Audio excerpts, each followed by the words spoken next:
Hello दोस्तों, नमस्कार। स्वागत है आपका हमारे यूट्यूब चैनल उत्तराखंड जी के वेरी इजी ट्रिक्स में। और आज की इस वीडियो में दोस्तों हम बात करने वाले हैं हिंदी के महत्वपूर्ण प्रश्नों के बारे में। जैसा कि दोस्तों आपको पता है, हिंदी वर्णमाला, स्वर और व्यंजन वाले लेसन से मैं आपको जो घटना चक्र की पुस्तक है उसमें से 3 पार्ट दोस्तों अभी तक करा चुका हूं, जिसमें हमने 119 तक के प्रश्नों के बारे में पढ़ लिया है। और ये सभी प्रश्न दोस्तों आपके आगामी उत्तराखंड के सभी एग्जाम जो भी यूके पीएससी या यूके ट्रिपल एससी के द्वारा कराए जाते हैं, सभी के लिए बहुत ज़्यादा महत्वपूर्ण दोस्तों क्वेश्चन होने वाले हैं। अगर आपने इससे पहले की 3 वीडियोज़ दोस्तों नहीं देखी हुई हैं तो आप उनको जरूर देख लीजिएगा, उसी के बाद आप इस वीडियो को देखिएगा, क्योंकि जो कॉन्सेप्ट है दोस्तों प्रश्नों से संबंधित वो मैं आप लोगों को करवा चुका हूं।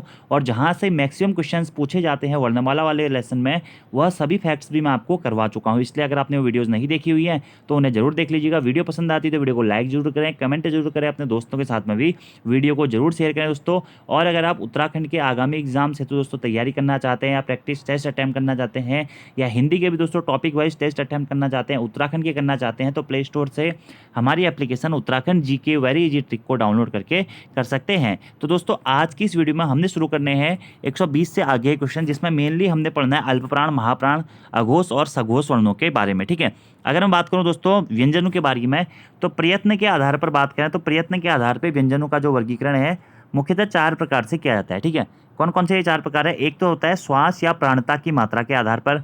तो श्वास या प्राणता की मात्रा के आधार पर दोस्तों हमारे जो व्यंजन होते हैं 2 प्रकार के होते हैं। कौन कौन से होते हैं? एक होते हैं अल्पप्राण व्यंजन और दूसरे होते हैं दोस्तों क्या? महाप्राण व्यंजन। ये आपको याद रखना है।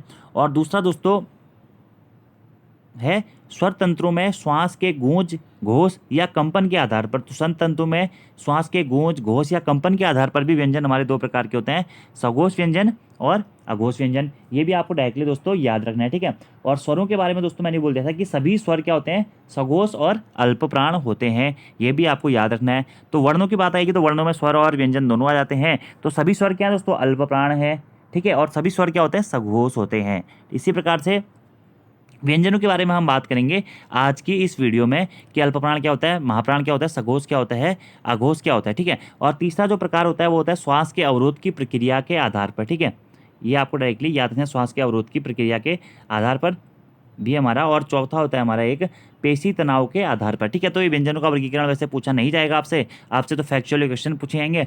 तो वही हम दोस्तों आज की इस वीडियो में पढ़ते हुए चलते हैं। सबसे पहले दोस्तों मैं आपको अल्पप्राण महाप्राण का कॉन्सेप्ट बता देता हूँ, क्योंकि यहाँ से आपके एग्जाम में प्रश्न बनते हैं जो कि काफ़ी कन्फ्यूजन क्रिएट करते हैं अगर आपके कॉन्सेप्ट क्लियर नहीं होंगे। ठीक है, तो प्रयत्न के आधार पर व्यंजनों के वर्गीकरण में होता है श्वास या प्राणता के आधार पर व्यंजनों का वर्गीकरण किया जाता है, जो कि 2 प्रकार से किया जाता है दोस्तों। ठीक है, एक होता है अल्पप्राण और दूसरा होता है दोस्तों क्या? महाप्राण। ठीक है, तो अल्प प्राण क्या होता है और महाप्राण क्या होता है, इसके बारे में दोस्तों डेफिनेशन मैं आपको बताता हूँ। सबसे पहले अल्प प्राण व्यंजन या अल्प प्राण वर्ण जिन ध्वनियों के उच्चारण में मुख से निकलने वाली वायु या प्राण की मात्रा कम होती है दोस्तों, उन्हें अल्प प्राण व्यंजन कहते हैं। अगर आप अपने हाथ को दोस्तों उल्टा रख के बोलते हैं ना, क ख, तो जिस ध्वनियों के उच्चारण में आपसे मुख से, आपके मुंह से जो है कम हवा निकल रही है या कम वायु निकल रही है या आपका प्राण कम लग रहा है, तो उन्हें बोलते हैं अल्प प्राण व्यंजन। ठीक है, प्रत्येक वर्ग का जो मैंने आपको स्पर्श व्यंजन बताए दोस्तों, 25 स्पर्श व्यंजन बताए जिसमें 5 वर्ग थे, तो प्रत्येक वर्ग का पहला, तीसरा और 5वां जो वर्ण होता है दोस्तों, यह क्या होता है? अल्प प्राण होता है। देखिए, पहला, तीसरा और 5वां जो होता है दोस्तों क्या होता है? ये अल्प प्राण वर्ण कहलाते हैं। ये कॉन्सेप्ट आपको याद रखना है। स्पर्श व्यंजनों के प्रत्येक वर्ग का प्रथम, तृतीय तथा पंचम व्यंजन क्या कहलाते हैं दोस्तों? यह अल्प प्राण कहलाते हैं। ये आपको डायरेक्टली याद रखना है। अब महाप्राण व्यंजन क्या होते हैं? जिन व्यंजनों के उच्चारण में मुख से निकलने वाली वायु या प्राण की मात्रा अधिक होती है, उन्हें महाप्राण व्यंजन कहते हैं। अगर आप दोस्तों अपने हाथ को उल्टा करेंगे ना, तो देखिए आप बोलिए क, ख, ग, घ, ङ। तो अगर आप जब ये उच्चारण करेंगे तो देखना आप ख और घ में अधिक आपके मुंह से क्या निकल रही है? श्वास निकल रही है, वायु निकल रही है। आप इस प्रकार से भी अल्प प्राण और महाप्राण व्यंजनों को काउंट कर सकते हैं। महाप्राण व्यंजनों के उच्चारण में भी अधिक समय लगता है और अधिकतर ऐसा होता है कि इनके उच्चारण के अंत में हमें ह की ध्वनि सुनाई देती है। ठीक है, और प्रत्येक वर्ग के स्पर्श व्यंजनों के प्रत्येक वर्ग का दूसरा और चौथा जो वर्ण होता है दोस्तों, ये क्या होता है? महाप्राण व्यंजन कहलाता है। तो आपको याद रखना है, ये देखिए ये वर्ग है दोस्तों, कंठ, के, टी, एम, ऐसे आगे दंत्य और ओष्ठ्य है। ठीक है, तो इसमें से देखिए पहला, दूसरा, तीसरा, चौथा और 5वां, तो प्रत्येक वर्ग का पहला, तीसरा और पांचवा जो वर्ण होता है दोस्तों यह अल्पप्राण कहलाता है, और दूसरा और चौथा वर्ण जो होता है दोस्तों यह महाप्राण कहलाता है। ये आपको डायरेक्टली याद रखना है।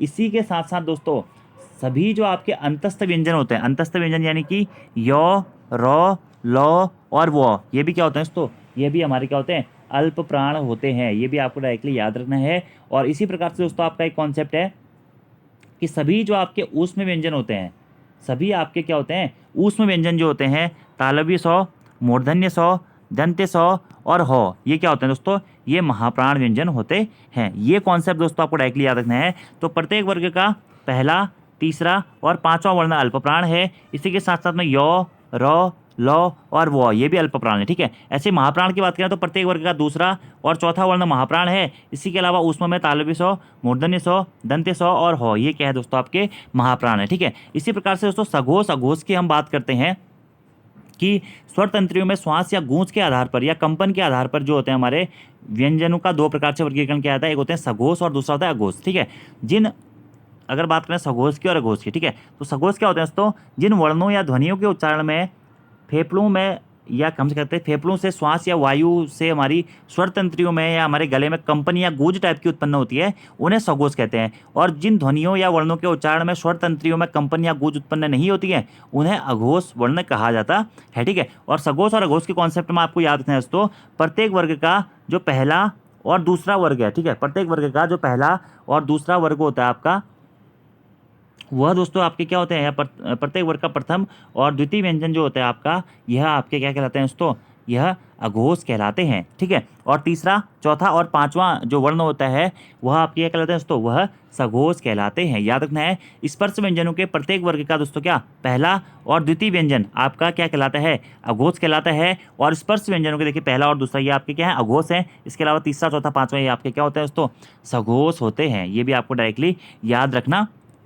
है। ठीक है, और अगर बात करें दोस्तों ऊष्म व्यंजनों की, तो ऊष्म व्यंजन क्या होते हैं आपके दोस्तों, ऊष्म व्यंजन में तालव्य सौ, मूर्धन्य सौ और दंत्य सौ, ये क्या होते हैं दोस्तों, अघोष होते हैं। तालव्य सौ, मूर्धन्य सौ और दंत्य सौ यह अघोष होते हैं। और ह क्या होता है दोस्तों, ह सघोष होता है। तो क्या सभी ऊष्म व्यंजन दोस्तों अघोष होते हैं? नहीं, सभी ऊष्म व्यंजन अघोष नहीं होते हैं। तालव्य सौ, मूर्धन्य सौ और दंत्य सौ दोस्तों अघोष होते हैं, जबकि ह जो होता है दोस्तों आपका क्या होता है, यह सघोष होता है। ठीक है, ऐसे ही बात करें अंतस्थ व्यंजन आपके क्या होते हैं, सभी अंतस्थ व्यंजन य, र, ल, वो आपके क्या होते हैं, सघोष होते हैं। ठीक है, तो आप ये कह सकते हैं सभी अंतस्थ व्यंजन य, र, ल और वो ये क्या होते हैं दोस्तों, यह आपके सघोष अल्पप्राण होते हैं, सघोष अल्पप्राण होते हैं। तो प्रश्न दोस्तों एग्जाम में आपका इसी प्रकार से पूछा जाएगा, निम्न वर्णों में से कौन सा सघोष अल्पप्राण है, निम्न वर्गों में से कौन सा अघोष अल्पप्राण है, निम्न में से कौन सा सघोष है, कौन सा अघोष है, कौन सा सघोष नहीं है, कौन सा अघोष नहीं है, कौन सा अघोष अल्पप्राण है, कौन सा सघोष अल्पप्राण नहीं है। इस प्रकार के क्वेश्चन दोस्तों आपसे एग्जाम में पूछे जाते हैं। तो आपको ये कॉन्सेप्ट याद रखना है, प्रत्येक वर्ग का पहला, तीसरा और पांचवा जो वर्ण होगा वह दोस्तों अल्पप्राण होता है और दूसरा और चौथा महाप्राण होता है। वहीं प्रत्येक वर्ग का पहला और दूसरा वर्ण अघोष होता है दोस्तों, और तीसरा, चौथा, पांचवा क्या होते हैं, सघोष होते हैं। इसी प्रकार से सभी अंतस्थ व्यंजन क्या होते हैं, सघोष होते हैं और अल्पप्राण होते हैं। और ऊष्म व्यंजनों में दोस्तों सभी ऊष्म व्यंजन तालव्य सौ, मूर्धन्य सौ, दंत्य सौ और ह सभी महाप्राण होते हैं, जबकि तालव्य सौ, मूर्धन्य सौ और दंत्य सौ आपके अघोष होते हैं, जबकि ह आपका क्या होता है, सघोष होता है। सभी स्वर आपके क्या होते हैं, सघोष और अल्पप्राण होते हैं। तो सघोष अघोष का कॉन्सेप्ट दोस्तों मैंने आपको बता दिया है, ये आपको डायरेक्टली याद रखना है। अब मैं आपको फिर से एक बार बताता हूँ, आप देख सकते हैं ये आपका उच्चारण स्थान है, प्रत्येक वर्ग ये है आपके अल्पप्राण, महाप्राण, अल्पप्राण, महाप्राण, अल्पप्राण। आप देख सकते हैं प्रत्येक वर्ग का पहला, तीसरा और पांचवा वर्ण क्या होते हैं, आपके अल्पप्राण होते हैं। ठीक है, और वहीं बात करें प्रत्येक वर्ग का दूसरा और चौथा वर्ण आपके क्या होते हैं, महाप्राण होता है। ऐसे ही अघोष सघोष की बात करें तो प्रत्येक वर्ग का पहला और दूसरा क्या होता है, अघोष होता है, तीसरा, चौथा, पांचवा क्या होता है दोस्तों, सघोष होता है। आप देख सकते हैं, अगर आपको ये वर्ग याद है, मैंने आपको बताया है पहले भी, KTM 2, ठीक है, KTM 2, ठीक है। तो प्रत्येक वर्ग का आप इस प्रकार से भी डायरेक्टली याद कर सकते हैं, क, ग, ङ, च, ज, य, ट, ड, ण, तो, दो, नौ, प, ब, म, यह सभी क्या है दोस्तों आपके अल्पप्राण होते हैं। इसके अलावा दूसरा, चौथा जो है ख, घ, छ, ज, ठ, ड़, थ, ध, फ, भ, ये आपके क्या होते हैं दोस्तों, यह आपके महाप्राण होते हैं। ऐसे ही सघोष की बात करें दोस्तों तो पहला और दूसरा देखिए ये आपके सघोष हैं, क, ख, च, छ, ट, ठ, त, थ, प, भ। ऐसे ग, घ, ङ, ज, झ, य, डॉ ढौ णौ दो धौ नौ बौ भौ मौ, ये आपके क्या होते हैं दोस्तों, सघोष होते हैं। ये आपको डायरेक्टली दोस्तों कॉन्सेप्ट याद रखना है। अब यहाँ से जो भी क्वेश्चन आएंगे वो आप आसानी से कर सकते हैं। बस आपको ये चीज़ें दोस्तों याद करनी पड़ेंगी और इसमें दोस्तों भूलने का ऑप्शन नहीं है, आपको अच्छी तरीके से याद रखना है। प्रश्न है हमारा, निम्नलिखित में से अल्पप्राण व्यंजन कौन सा होता है। ठीक है, तो अल्पप्राण दोस्तों मैंने आपको बताया था जिसमें हमारे मुंह से क्या होती है, कम हवा निकलती है। तो यहाँ पे दोस्तों आपका क्या है, गौ क्या है, हमारा अल्पप्राण है, पहला तीसरा पांचवा अल्पप्राण है, जबकि खौ घौ और ठौ यह सभी दोस्तों आपके क्या है, महाप्राण है। ठीक है, तो यहाँ पे एक्सप्लेनेशन भी दिया गया है, ऐसे वर्ण जिनके उच्चारण में श्वास अल्प मात्रा में निकलते हैं उसे अल्पप्राण कहते हैं। प्रत्येक वर्ग का पहला तीसरा और पांचवा वर्ण क्या होता है, अल्पप्राण व्यंजन होता है, जबकि दूसरा और चौथा वर्ण क्या होता है, महाप्राण होता है। ठीक है, क वर्ग का प्रथम अक्षर क है, तृतीय अक्षर गौ है और जो आपका पंचम अक्षर है वो ngौ है। यह सभी क्या दोस्तों, अल्पप्राण होते हैं। अगला प्रश्न है, निम्नलिखित में से कौन एक अल्पप्राण ध्वनि है। तो बात करें पहला तीसरा पांचवा, तो क आपका क्या होगा दोस्तों, यह अल्पप्राण ध्वनि हो जाएगी। बाकी अन्य सभी क्या है दोस्तों, आपके महाप्राण ध्वनि है। ये आपको डायरेक्टली याद रखना है। अगले प्रश्न की बात करते हैं, तो उच्चारण स्थान के आधार पर मैंने आपको बता ही दिया है, ये कॉन्सेप्ट आपको याद रखना है। पहला तीसरा पांचवा है अल्पप्राण, दूसरा और चौथा है महाप्राण, पहला दूसरा है अघोष और तीसरा चौथा पांचवा है सघोष। डायरेक्टली आपसे प्रश्न पूछ जाएगा, कौन सा सघोष अल्पप्राण नहीं है, कौन सा सघोष महाप्राण नहीं है, निम्न में से कौन सा अघोष अल्पप्राण है, कौन सा अघोष महाप्राण है, कौन सा सघोष अल्पप्राण है। इस प्रकार के क्वेश्चन दोस्तों एग्जाम में पूछे जा सकते हैं। या इस प्रकार से पूछा जाएगा, कौन सा सघोष अल्पप्राण अनुनासिक है, निम्न से कौन सा सघोष अल्पप्राण अनुनासिक नहीं है। ये कॉन्सेप्ट के लिए आपको यह पूरी टेबल याद करनी पड़ेगी और अंतस्थ व्यंजन और उसमें व्यंजनों का कॉन्सेप्ट भी मैंने आपको बता ही दिया है। ठीक है, अगला प्रश्न है, किन वर्णों के उच्चारण में कम वायु तथा कम समय लगता है। ठीक है, तो अल्पप्राण वर्णों के उच्चारण में कम वायु कम समय लगता है। ठीक है, पहला तीसरा पांचवा याद रखना है, क गौ ngौ चौ जौ यों टौ ठौ णौ तो दो नौ प ब मौ। इसके अलावा सभी अंतस्थ है, यो रो लो वो, ये क्या होते हैं, अल्पप्राण होते हैं। अगला प्रश्न है, निम्नलिखित में से कौन सा अल्पप्राण है। फिर से वही क्वेश्चन है दोस्तों, यहाँ पे आपका चौ आपका अल्पप्राण हो जाएगा। ठीक है, ऐसी बात करें, वे जो व्यंजन अल्पप्राण नहीं है उसे अलग कीजिए। तो अल्पप्राण दोस्तों इसमें से ख नहीं है, क्योंकि ख क्या है, महाप्राण होता है। दूसरा और चौथा व्यंजन क्या आपके, महाप्राण होता है। अगला हमारा प्रश्न है महाप्राण से है। देखिए, निम्नलिखित में से कौन से वर्ण घोष महाप्राण है। अब देखिए, घोष यानी कि सघोष, जहाँ पे घोष लिखा हुआ है ना दोस्तों, उसका अर्थ है सघोष। तो सघोष महाप्राण कौन सा वर्ण है, यह आपसे पूछा गया है। ठीक है, तालव्य सौ, मूर्धन्य सौ, दंत्य सौ या हो, इसमें से पूछा गया है कौन सा आपका क्या है दोस्तों, सघोष महाप्राण है। तो आपको मैंने बताया था, हो जो है दोस्तों, हो सभी उसमें व्यंजनों में एकमात्र ऐसा उसमें व्यंजन है जो कि क्या है, सघोष है। तो हो आपका क्या हो जाएगा दोस्तों, यह उसमें महाप्राण हो जाएगा। ये आपको डायरेक्टली याद नहीं है। जबकि तालव्य सौ, मूर्धन्य सौ और दंत्य सौ ये क्या है दोस्तों, यह आपके अघोष महाप्राण है। क्या है, अघोष महाप्राण है। देखिए, ह वर्ण जो है घोष तथा महाप्राण दोनों है और यह उसमें व्यंजन भी है। ऐसे ही बात करें तालव्य स्व, मूर्धन्य स्व, दंत स्व की, यह अघोष होते हैं, उसमें व्यंजन होते हैं, महाप्राण होते हैं और निर्नुनासिक होते हैं। ये भी आपको याद रखना है। अगले प्रश्न की बात करते हैं दोस्तों।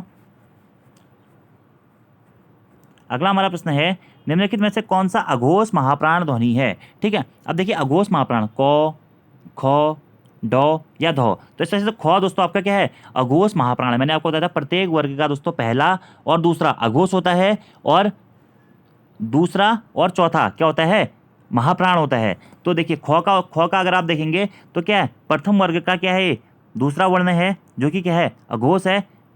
यह आपको याद रखना है। और क्या है, उसके साथ साथ में महाप्राण भी है। ये आपको याद रखना है, क्योंकि दूसरा और चौथा क्या होता है, महाप्राण होता है, पहला और दूसरा क्या होता है, अघोष होता है। ये आपको याद रखना है। बाकी आप यहाँ पे इसका टेबल देख सकते हैं दोस्तों। क में कंठ्य वर्ग है, अल्पप्राण वर्ण है और अघोष वर्ण है। ठीक है, डॉ की बात करें तो मूर्धन्य वर्ण है, अल्पप्राण है और घोष वर्ण है। घ की बात करें तो दंत्य है, महाप्राण है, धौ है। ठीक है, दंत्य है, महाप्राण है और घोष है। योर और लव की बात करें तो अंतस्थ व्यंजन या अर्धस्वर इन्हें कहा जाता है।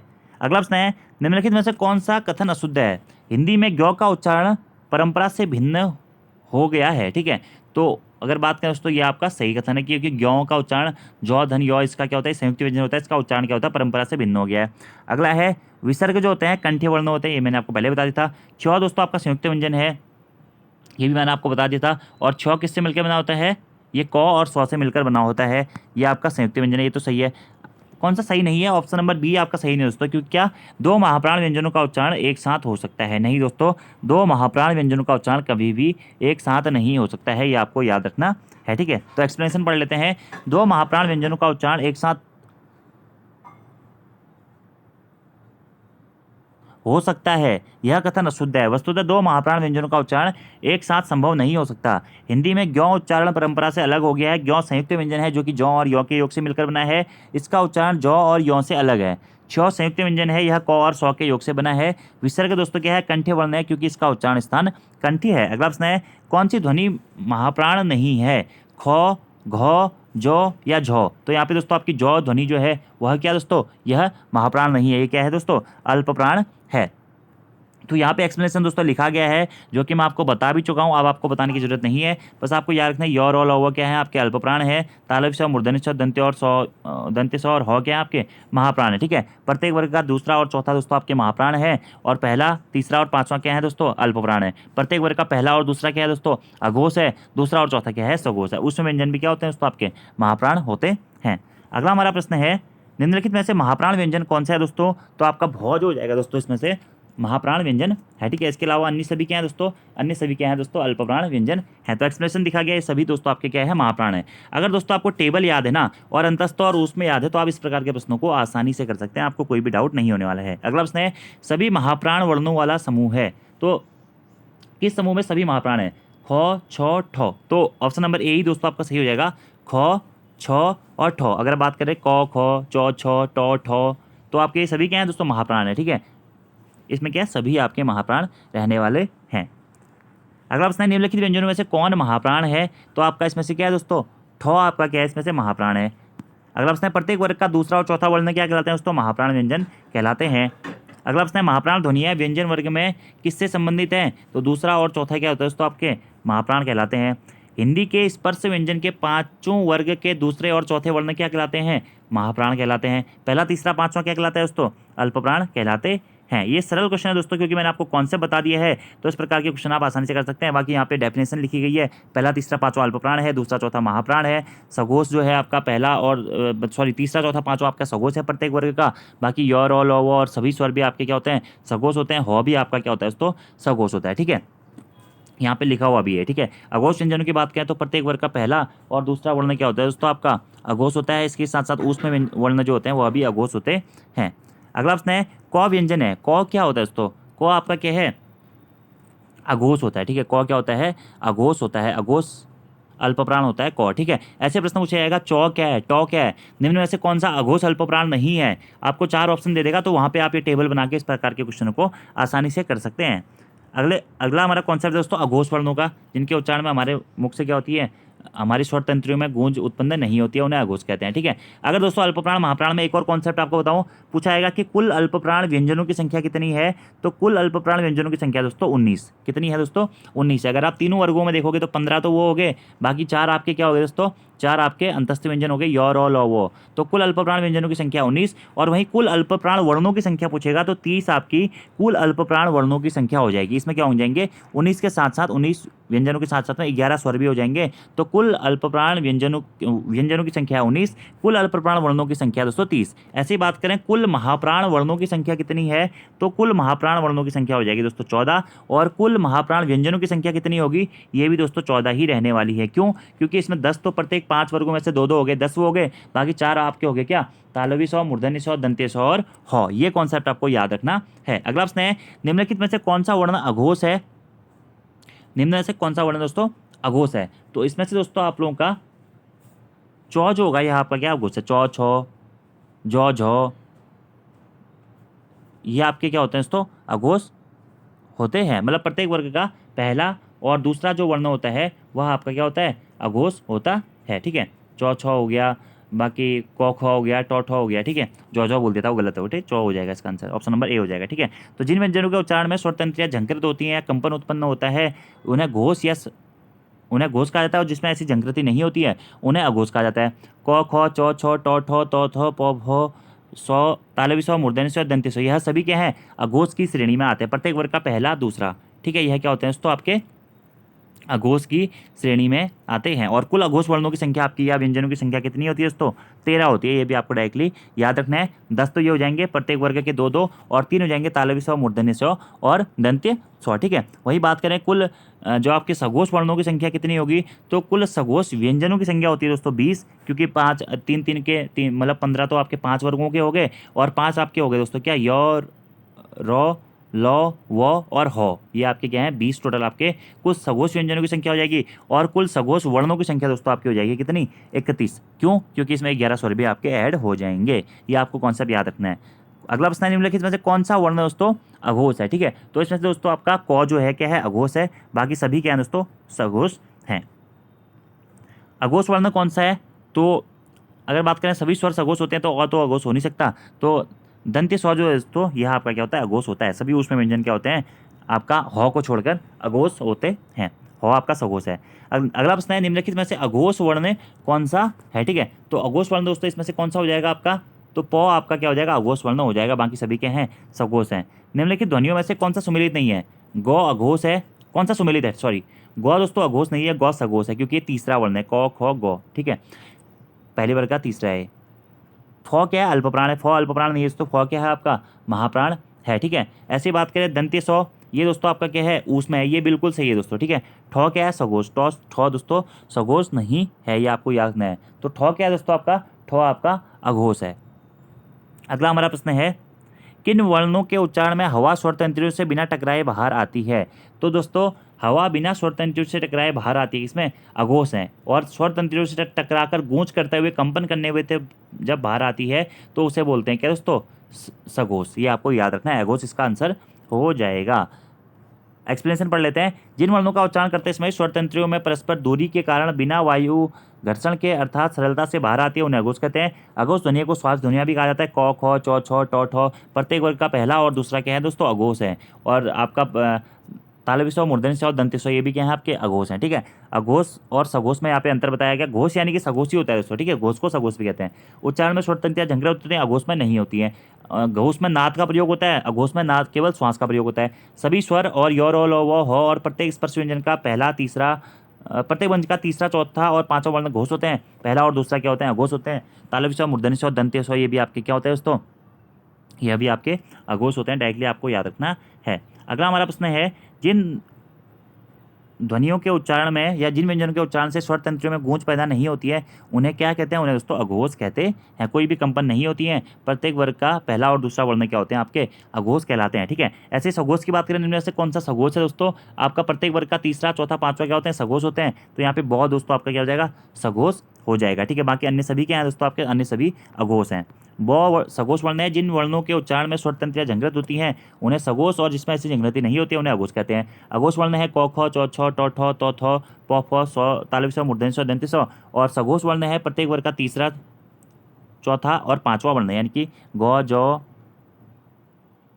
ड द ब घ झ अण ध भ, ये आपको डायरेक्टली आप नोट डाउन कर लीजिएगा। बाकी वो तालिका आप बना लीजिएगा, अगर आपको कन्फ्यूजन होगा तो आसानी से कर सकते हैं। इनमें से कौन सा घोष वर्ण कौन सा है दोस्तों, आपका जौ आपका क्या हो जाएगा घोष वर्ण हो जाएगा, सघोष हो जाएगा। ठीक है, क्योंकि तीसरा चौथा पांचवा क्या होता है सघोष होते हैं। ठीक है, अब बात करते हैं दोस्तों आपके क्या होते हैं आयोग वाह के बारे में। ठीक है, तो आयोग वाह मूलतः क्या होता है दोस्तों अंक और अहो, अंक और अहो दोस्तों आपके क्या होते हैं आयोग वाह कहलाते हैं। ठीक है, तो यहाँ से दोस्तों अगला हमारा प्रश्न है, हिंदी भाषा की कुल वर्ण लिपियाँ कितनी होती हैं। ठीक है, तो हिंदी, अब देखिए दोस्तों कुल वर्ण लिपियों की बात यहाँ पर की गई है। ठीक है, तो मैंने आपको बताया था, यानी कि लेखन के आधार पे आपसे यहाँ पे पूछा गया है कि लेखन के आधार पे वर्ण कितने प्रकार के होते हैं, 52 होते हैं दोस्तों। ठीक है, 13 स्वर होते हैं और 39 व्यंजन होते हैं। ठीक है, और उच्चारण के आधार पे 11 स्वर होते हैं और कितने दोस्तों 33 व्यंजन होते हैं। तो उच्चारण के आधार पर वर्णों की संख्या हो जाती है 44। ये आपको कॉन्सेप्ट याद रखना है, तो आंसर हो जाएगा हिंदी भाषा में कुल वर्ण लिपियाँ कितनी दोस्तों 52 हैं।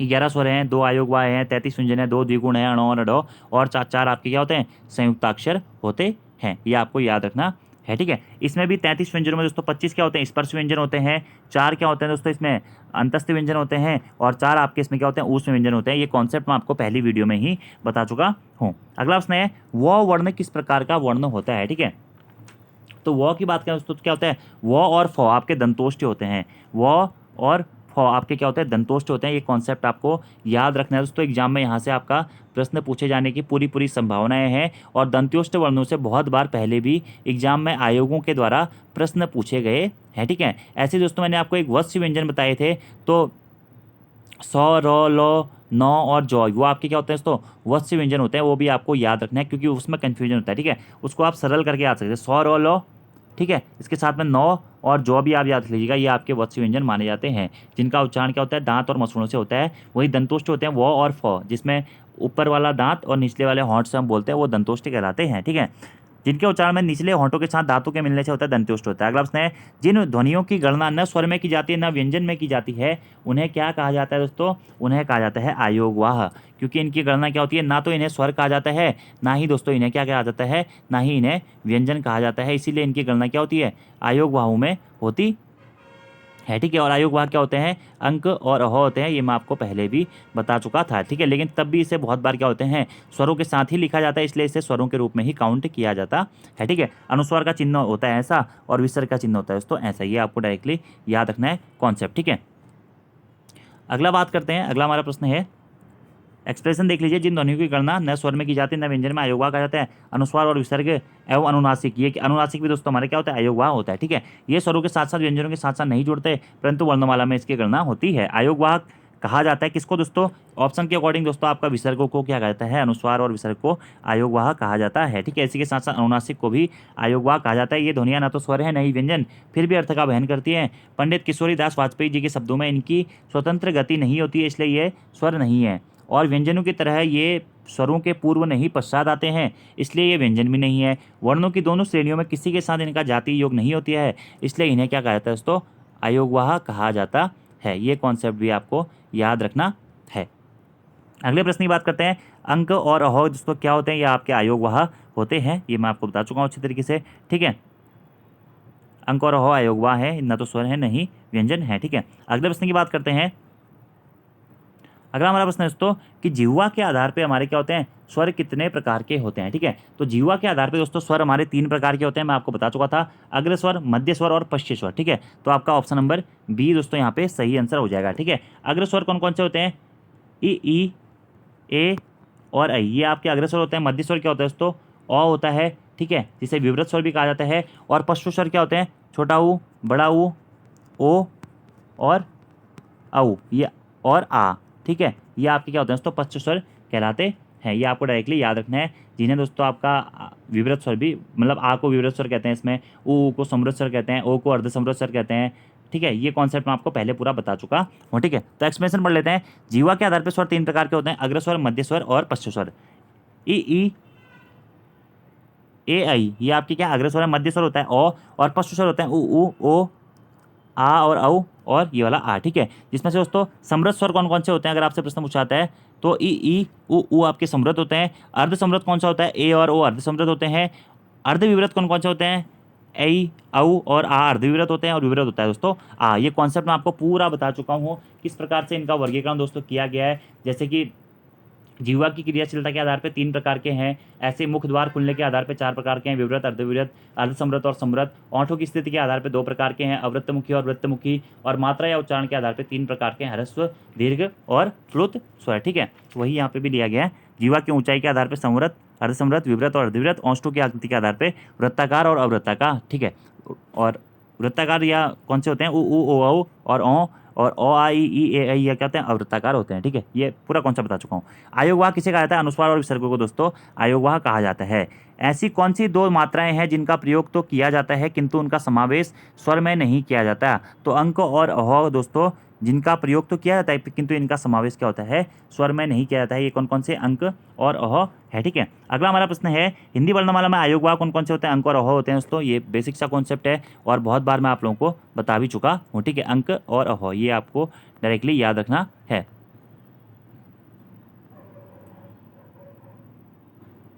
अगला हमारा प्रश्न है, वही एक्सप्लेनेशन है दोस्तों, पढ़ लीजिएगा। इसमें आयोगवाह स्वर कौन सा है, तो अंक दोस्तों आपका क्या है, इसमें आयोगवाह है। ठीक है, अंक और अह किस में आते हैं, आयोगवाह में आते हैं। अंक और अह क्या कहलाते हैं, आपके आयोगवाह कहलाते हैं। ठीक है, सभी क्वेश्चन दोस्तों वही हैं। ठीक है, अगला हमारा क्वेश्चन है, विविध के क्वेश्चनों के बारे में बात कर लेते हैं कुछ। केंद्रीय हिंदी निदेशालय ने हिंदी की मानक वर्णमाला में मूलतः कितने स्वर और व्यंजन ध्वनियों को स्थान दिया है। ठीक है, तो केंद्रीय हिंदी निदेशालय ने हिंदी की मानक वर्णमाला में दोस्तों मूलतः 11 स्वर और 35 व्यंजनों को स्थान दिया है। ठीक है, इसमें 35 में इसने क्या हो गया, अणों और अढ़ों को भी दोस्तों जोड़ दिया है। ठीक है, तो पढ़ लेते हैं इसके बारे में। केंद्रीय हिंदी निदेशालय ने हिंदी की मानक वर्णमाला में मूलतः 11 स्वर और 35 व्यंजन ध्वनियों को स्थान दे दिया है, जिसमें 2 अणो और अढो आगत ध्वनियाँ भी शामिल है। ठीक है, जिसमें 11 स्वर होते हैं, 33 व्यंजन होते हैं, 2 आगत व्यंजन होते हैं अणो और अढो, साथ में 2 आयुग्वा होते हैं अंक और अहो, और 4 संयुक्त व्यंजन होते हैं। ये आपको याद रखना है। टोटल 52 वर्णों की संख्या हमारी यहाँ पे हो जाती है। 13 तिया 39, मैंने आपको बताया था, 13 धन 39। ठीक है, अगला हमारा प्रश्न है, निम्न में से कौन सा पार्श्विक ध्वनि है। ठीक है, तो लॉ बताया था मैंने आपको दोस्तों, लॉ को क्या कहते हैं, पार्श्विक ध्वनि कहते हैं। ठीक है, जिन व्यंजनों के उच्चारण में जीभ तालु को छुए किंतु बगल या पार्श्व से हवा निकल जाए उन्हें पार्श्विक व्यंजन कहते हैं। लॉ क्या है, पार्श्विक व्यंजन है। अणो और अढो को क्या कहा जाता है दोस्तों, अणो और अढो, इसमें नीचे बिंदु लगा हुआ है दोस्तों, इन्हें विकसित वर्ण कहा जाता है। इन्हें द्विगुण वर्ण भी कहा जाता है, द्विगुण व्यंजन इन्हें कहा जाता है। इन्हें उत्क्षिप्त व्यंजन भी दोस्तों कहा जाता है। किसको, अणो और अढो को। ठीक है, इसमें अणो क्या होता है, इसका उच्चारण मूर्धन्य से होता है, सघोष होता है, अल्पप्राण होता है। और अढो क्या होता है, या मूर्धन्य होता है, सघोष होता है और महाप्राण होता है। ठीक है, जिनके उच्चारण में जीभ पहले ऊपर उठकर मूर्धा को स्पर्श करे, उसके बाद झटके से नीचे आए, उन्हें कहते हैं उत्क्षिप्त व्यंजन। ठीक है, और विकसित वर्ण भी इन्हें कहा जाता है, अणो और अढो को। ठीक है, इनसे किसी भी नए वर्ण की शुरुआत नहीं होती है, ये भी आपको याद है। जो द्विगुण व्यंजन होते हैं या द्विगुण वर्ण जो होते हैं, इनसे किसी भी नए वर्ण की शुरुआत या नए शब्द की शुरुआत दोस्तों नहीं होती है। ये कॉन्सेप्ट आप याद रख लीजिएगा। ठीक है, इन्हें ताड़नजात व्यंजन भी कहा जाता है, इन्हें विकसित व्यंजन भी कहा जाता है। इनकी संख्या कितनी होती है, 2 होती है। ठीक है, इनका प्रयोग नए शब्दों की शुरुआत में या प्रथम वर्ण के रूप में नहीं होता है, मूर्धन्य से इनका उच्चारण होता है। और इन ध्वनियों को या इन व्यंजनों को स्वर रहित भी नहीं किया जा सकता है। चौ छौ जौ झौ किस प्रकार के व्यंजन हैं, तो चौ छौ जौ झौ दोस्तों आपके क्या होते हैं, हमारा स्पर्श संघर्षी व्यंजन कहलाते हैं। ठीक है, देखिए स्पर्श व्यंजन 25 होते हैं और वहीं स्पर्श संघर्षी व्यंजन कहते हैं तालव्य वाले को। ठीक है, जो जिनका उच्चारण तालव्य से होता है, चौ छौ जौ झौ यो, यह स्पर्श संघर्षी व्यंजन कहलाते हैं। अगला प्रश्न है, पक्षी में कितने व्यंजन वर्ण हैं दोस्तों, इसका आंसर आपको कमेंट बॉक्स में देना है। बाकी आपको आज की वीडियो कैसी लगी जरूर बताइएगा। वीडियो पसंद आ रही है, वीडियो को लाइक जरूर करें, कमेंट जरूर करें, अपने दोस्तों के साथ में भी दोस्तों वीडियो को जरूर शेयर करें। और अगला जो दोस्तों हमारा इसका पार्ट आएगा, वह आपका हिंदी वर्णमाला का हमारा अंतिम पार्ट होगा, जिसमें हम जो बचे हुए क्वेश्चन हैं उनको पूरा कवर अप कर देंगे। तो आज की इस वीडियो में दोस्तों इतना ही। Thank you, thanks for watching video, see you next time, धन्यवाद।